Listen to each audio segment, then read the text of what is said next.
Tennessee This Week from WATE 6 on your side starts now.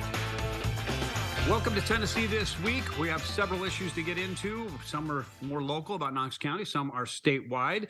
We have with us, as always, Courtney Piper, our political contributor. We have Craig Griffith, our healthcare analyst, and not as always, but often, Michael Covington, our industrial consultant. Thank you, Michael, for joining us as well. I have 4 or 5 things on the table. We'll see if we can get into all. And we're going to start locally in Knox County. Sheriff Spangler, once again, asking for a 30% pay raise. He made a second attempt to ask for that money. Knox County Mayor Glenn Jacobs saying he can offer an 8% pay raise. Now, back in 2021, I think the sheriff asked for 8% and got 5% from the mayor. So maybe several questions on the table. Will the county increase that 8%, or is that where it's going to sit? Is it necessary if we don't do this? Will our county law enforcement suffer, which I think they have about 100 openings with the sheriff right now. So a lot of things like that. Or is this just all about not raising taxes or raising taxes? And we're going to go with ladies first, Courtney. Well, to raise taxes or not to raise taxes is always the question. And it's been the question in the county for the past, I don't even remember how many years. The needs of the county have grown. The population of the county has grown. It's put an additional stress on our infrastructure, and law enforcement is part of our infrastructure. And the labor market is absolutely insane right now. So it stands to reason that the sheriff is absolutely within his right to ask for a 30% pay increase for his deputies. The question is, how are we going to pay for it? And if there was any issue where Knox Countyans might get behind a small tax increase, it could be making sure that law enforcement is fully funded and our deputies are paid what they deserve. And Craig? Well, it's a very interesting battle between the sheriff and the county mayor. The county mayor, just knowing his background, will never go for a tax increase. That's against his very basic principles. But there is this little device that the sheriff has in his corner called the salary suit. He actually has to go to a judge and get the salaries for his departments approved. And it'd be interesting to see if he could prove in that suit whether the county and his department is suffering from the wage scale that it has. So, they're coming at odds at each other in the county. The sheriff saying, that, this is a very difficult job. And some people are saying, well, all county jobs are difficult. But I think uniform positions have a little different take to them than right. General government employees.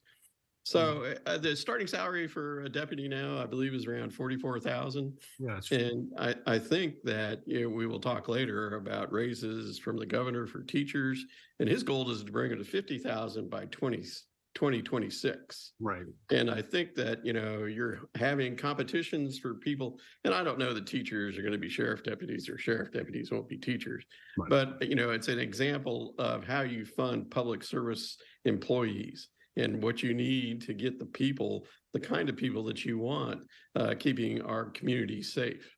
So it's going to be an interesting battle, and it'll be interesting to see who cries wolf first. I don't think that the sheriff has the votes on county commission for a tax increase. So I think his only route probably is through this salary suit. And Michael, I'll get to your comments, but just since Craig brought it up, the starting salary is $44,814 right now. It would go up to about $48,500.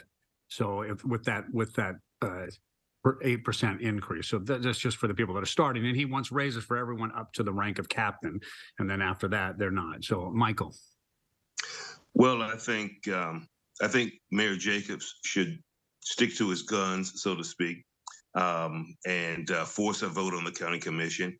My guess is the county commission is not going to be too comfortable with voting for a 30% increase for the deputies. And looking at the prospect of a tax increase, I think the sheriff should prepare to roll the dice and see if a Knox County judge will give him a 30% increase, and then we'll have to see whether or not that judge makes it through the next election cycle, because judges are elected just like sheriffs are elected. Right. You think that the Knox County residents I'm going to say have the stomach or would support a small tax increase if they knew that that was only going toward law enforcement? I think they would support a small tax increase. I mean, 30% is a large raise. That's a pretty hefty raise. A deputy that is not satisfied with an 8% salary increase should pack his bags and go to a municipality that will pay him what he thinks he's worthy of. Knox County, I don't think that's going to happen. It could, but my guess is the mayor's going to hold to his 8%. He's going to do the best he can to try to meet the sheriff halfway, and if the sheriff decides to go to court, we'll be in court. Yeah. And just I think that that's an example though of what Spangler is saying. They're packing their bags and going to other places. Right. I know when I worked for the city, we would lose police officers every year to the FBI, to the Secret Service, to bigger police systems. So it's a problem. The salaries were too low. And getting back on the tax increase, my data is kind of old because I haven't been involved in it as much lately. But when I was serving in city government, there were a number of communities around the state that wanted to increase the local portion of the sales tax. Sales tax is a combination of state sales tax and local option sales tax. And people wanted to add more to the local option, say 0.5%, and make it go to for law enforcement, and for some of them had aligned school systems, so it would go to teachers as well. And very few of them passed. It was very difficult to get that referendum passed to approve that increase in the sales tax. So I sort of agree with Michael. I don't know whether the local people would vote for a sales tax or for a tax increase under those parameters. Well, there's other ways to bring in tax revenue, right? Property tax. How long has it been since Knox County has had a property tax increase? It's been decades. Wheel tax. We all remember Mike Ragsdale increased the wheel tax. So that's another way to bring in revenue. Our sales tax is already so high. I don't see that being a viable option. I think we're going to have to look at other methods for revenue generation. Yeah. Well, the last three county mayors have gone out on the limb to say no tax increase. So, maybe it's time for one. Yeah. And I know from experience, when I was in law enforcement, I was working for a city, and we had 3 or 4 guys go to the county not too far away simply because they could get paid more, and it was worth the drive for them to do that. So, well, my understanding was, in talking with young officers, it's all about the salary. Once you move on to the system a little bit more, the benefits come into it. Right. You start thinking about, well, how's my retirement package? But for first-time officers, It's all about the salary. All right. Well, we're going to get into another issue again. You brought it up already, Craig, about teachers and pay, but we're going to first take a break, and we'll be back with that and more on Tennessee This Week.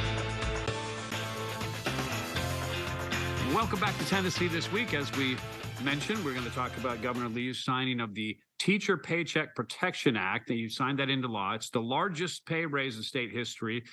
Changes how union dues are collected as well. Teacher can decide whether or not to pay.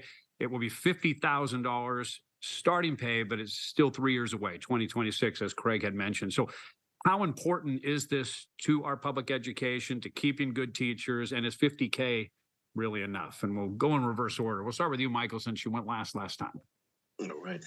Well, I think it's a good thing. I think the governor is taking a major step in the right direction to take care of teachers, to make certain that they are taken care of. And I hate to say it that way when I've just said, law enforcement should not take a 30% pay increase, but let's balance things out. I do like the idea of teachers unions not being able to just collect dues from teachers who do not believe in what the union is doing. I think that's a good thing, and I think that's long overdue. So I applaud the governor for his decision to sign that into law. And obviously, just so people know, they can still do it. It just, I think the districts used to collect it right out of their check, or could, and now they're saying the teachers need to handle that on their own. Courtney?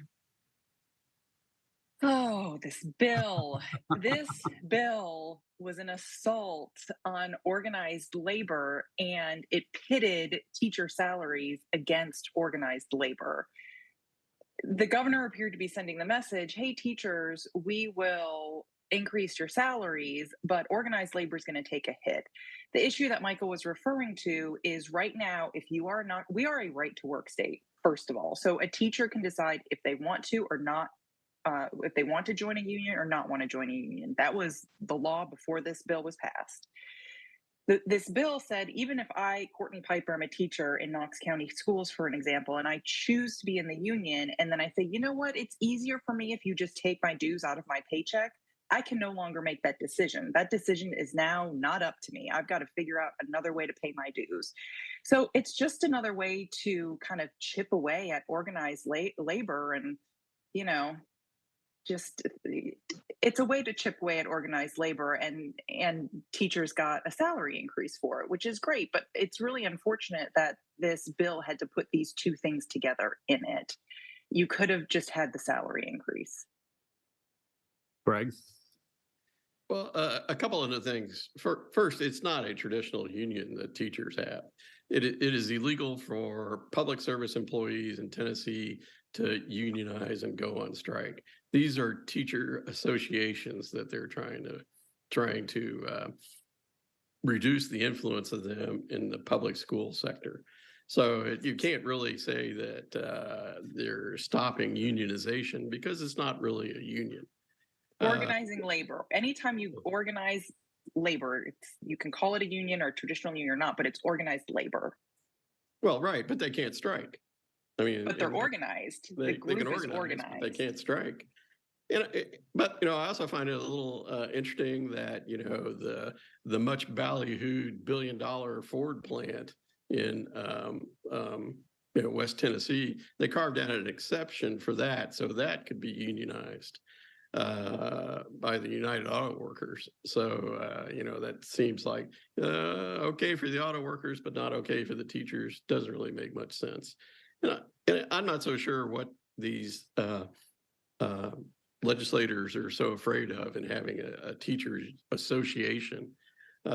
Surely they come up and they make policy recommendations every year especially for budget items, but it's not like it's going to change the course of public education in Tennessee. So it just seemed like a petty thing to do, in a bill where they were rewarding teachers to, okay, we'll give you more money, but if you want to get together with your buddies, you can't do that. For what I don't really understand what it's going. Now, there's very powerful teacher union in other states and cities that have actually stopped the progress of public education for years. But that's not the case in Tennessee. They aren't a union. They can't strike. So it seems to be a little overkill by the legislature. Just getting back to that 50,000, it's not happening this year or next year. It's not happening until 2026. Is that going to be enough? Well, it's never enough if you're a teacher. Wow. So, but I think that you need to look. It was 39,000 in 2019, I believe. So that's a significant raise in salary over that period of time. It's not 30% like the sheriff's deputies want, but that's a significant raise. And again, the same thing happens to teachers in our area as happens to police officers and sheriff deputies. A lot of them get to a point and they go to a different school system that's better paying. The Oak Ridge school system, the Maryville school system, they pay more money, and they take a lot of the really top-notch teachers away from Knox County. So, things need to be improved, and I hope this helps teacher salary, teacher retention, and teacher training. And you also have to look at it this way too. There are kids in high school, there are kids in college who might be in the College of Education. They might be looking at a teaching profession, and when they get out of school or will be close to getting out of school, 2026 might be their first paycheck. So for them, it could really turn somebody's educational trajectory in terms of, do I want to be a teacher? Do I not want to be a teacher? And I think that's also what this bill is aiming to do too. Yeah. I want to, it's really a vastly different subject and move on to more of how obviously happened in Asheville. might have more statewide implications is this manifesto. The issue right now is, I don't know, the public's right to know versus the victims' families and their children. One, they want it to be revealed, if it's going to be, after June 8th, when the kids are all out of school, or just not share it at all. People who have read some of it don't want to share it. So in your opinion, can we learn something possibly from the manifesto? Should it be out there for the public to decide that, or should it be kept under wraps? And anyone who wants to jump in, go ahead. When I first heard about this, I thought, I always default to sunshine. It's better for things to be public. But then I heard the parents. And if all of the parents at Covenant School and those that had victims that day are saying that they do not want this released publicly, I certainly think that their concerns should be weighed heavily. I cannot imagine the kind of trauma that's going to bring up for them and their families again, because, if these are published, they're going to be everywhere. They're not going to be able to avoid them. As a citizen, I don't know what I would get out of the public disclosure. I think I know what law enforcement and the Justice Department might get out of the disclosure, but they can read those without them being disclosed to the public. So this is a really tough one. And I would almost default to the victims' families and say, you know what, if they're saying that they don't want those to come out and be public, then that's something that we need to listen to and certainly weigh heavily. But might that affect, obviously, other cases? If that's what we do now, then what about the next case? But anyway, either Michael or Craig, if you want to weigh in on the manifesto being public or not being public. That's a difficult nut to crack for many of the reasons Courtney just listed. Right. Many families in a capital murder case don't want the details out. Right. You're reliving, one of the worst period in your life, and it's understandable for the parents to feel that way. But we have a system of open records, and I think that as Courtney said, let the sunshine in and have to see what the manifesto says. And some of the state legislators are using it as a crutch. They won't vote for any common sense gun regulation until they've seen the manifesto. Right. And I'm not exactly sure how those two add up. Whatever this person who had severe mental issues is saying in the manifesto, I'm not sure how that's going to say one way or the other, whether it's a good thing or a bad thing to have a red flag law in Tennessee. So it's become a political football with everyone filing suit to have the manifesto released, and the families on the other side that don't want to relive the horror of that day. Michael? I certainly sympathize with the families. And in my reading up on this, June 9th was a consideration that many of the parents had voiced concern about. Can we keep this under wraps at least until school is out on June 9th? That's one benchmark in terms of releasing the information. August 21st, Monday, August 21st, the General Assembly will meet in special session. As Craig was saying, many of the legislators do not feel as though they can vote on any good faith legislation until they see what's in the manifesto. So inevitability kicks in at some point. The information that's in that manifesto will get out. And so I sympathize with what the families will go through as a result of that, but it's going to get out, and it's going to be painful to read. As Courtney was saying, what are we going to do with it? I don't know if we can learn anything or we can gain anything from it, but I do think it's inevitable that it will get out, and it's going to be very painful. It's going to be painful for me to watch it or to listen to it, because obviously this person was mentally ill. Very mentally ill, tragically mentally ill, but can we gain something from it? Can we learn something from it in such a way that we're able to prevent something like this from happening? Right. Yeah. I hope that's the case. We'll make that the last comment on this particular subject. Obviously, if the shooter had been arrested instead of killed, that would be in court. There's no way that it wouldn't be, the prosecution would have brought that all up anyway. So I guess it's a little different, though, since the person is no longer with us. Taking a break real quick. One more topic, including, I think we'll be talking about that possible massive project planned for around Neyland Stadium when we come back.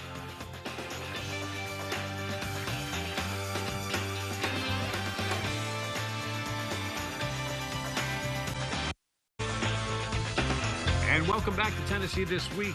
UT talking about planning a Neyland Stadium entertainment district with hotel, condos, retail space. A request for information has already been started on that, whether something down by the waterfront, on the campus, on city property, surrounding that area could actually work. They're also saying public and private partnership. Is it feasible? Would it work? Is this for the general mission folks, or is this for money and connection folks? Anyone want to weigh in on that? I think this is a great idea.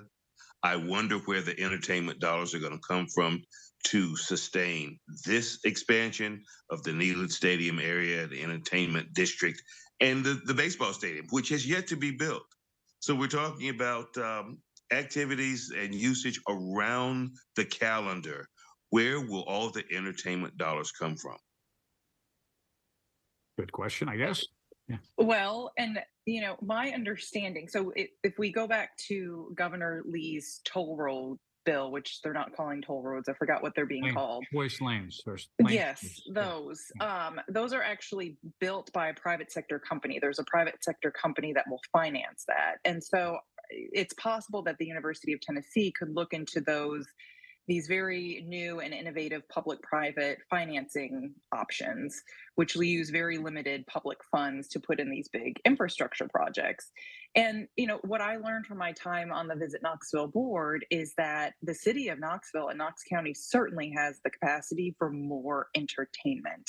We have come to be known as a place for major artists, major entertainment venues. We have a soccer team now. We have a capacity for more kinds of entertainment venues and entertainment operations and entertainment complexes. So I certainly think it would be used. The question is really, how does it all come together? And starting with an RFI process, which is a request for information, and then going to an RFP, which is a request for proposal, should give a lot of time for the university to share details with the public in terms of how this vision will be executed. Greg?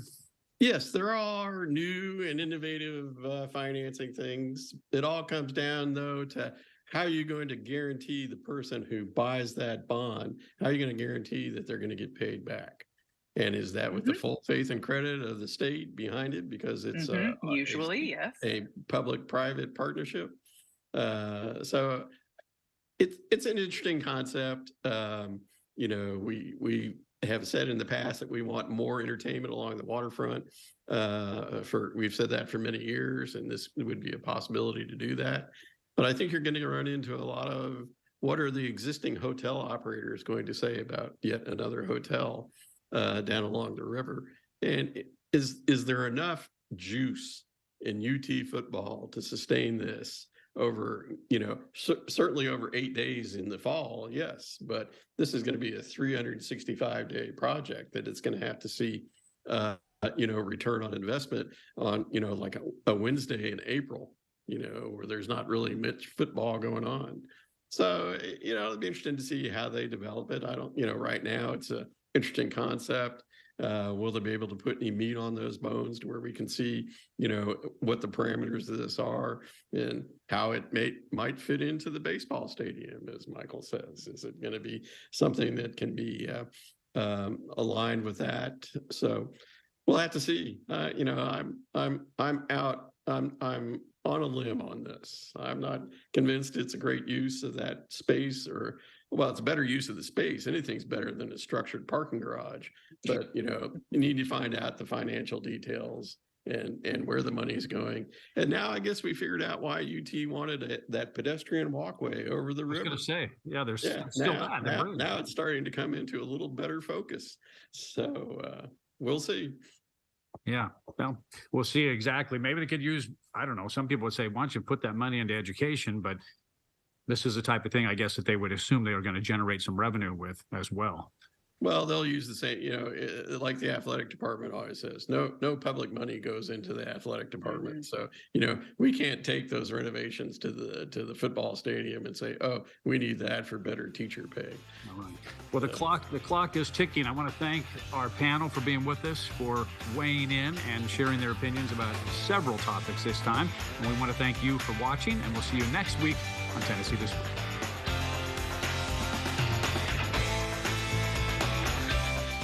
The views of guests on Tennessee This Week are their own and do not represent the views of WATE 6 on your side or Nexstar Broadcasting.